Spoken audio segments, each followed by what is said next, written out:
Unease. I went downstairs to close the window against the storm. The storm, a welcome assault on the senses. The storm whose confidence is more natural than the most confident man's. The storm that makes the house lights flicker, as though the house were me pretending to be a debutante, blinking at a shy, private first class. I crossed paths with Mom, her hair freshly showered, a towel wrapped around her like an evening gown or a bandage. In the dim light and her undress, she looked young, a mother I only know from photos, but more relaxed than the rural Baptist Madonna of those 1960s Polaroids. Basic facts about the paper my husband has been staring at for weeks. It was pulled from a legal pad. The sheet's bottom is curled and worn to a texture resembling flannel. It exudes an air of devotion to him which fits his air of devotion to it. He is more restless than it. He scratches his nape and twists in his seat and shrugs one shoulder when thoughts stirred by the fan ruffle his hair as wind stirs watching. The paper shows patience that matches its devotion. If you saw it, you'd probably think it was a Russian constructivist painting, not math, a license or a mandala for a one-celled guru's biological meditation. The last time you heard Anne Southern sing The Last Time I Saw Paris. Flowers glinting on her earlobes and her veil, made of and for the silver screen, saddened you.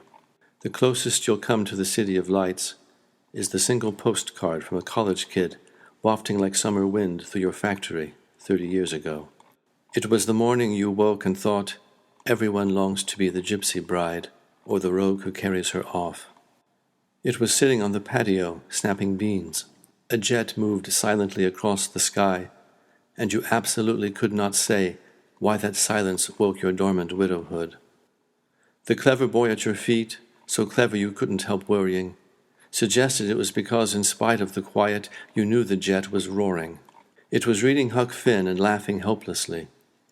Reading Aristotle and laughing, but that was probably mostly the grass. There in the stacks more ruled by hush than sanctuaries are, laughing not haughtily but as a governess laughs at her willful charge. It was standing with your wife of 50 years, looking into the canyon, thinking, time is doing the same to us, only we are more easily sculpted. It was the last time you saw Back Creek. The sons of the same old men chawed outside the general store, and your son-in-law tried, in vain, you knew, to capture them on his video cam. It was the first night we slept here. Our things hadn't arrived yet. The bare floors had a thrill of welcome we were bound to efface. It was your garrulous but not usually eloquent parent announcing it's a privilege to be your mother.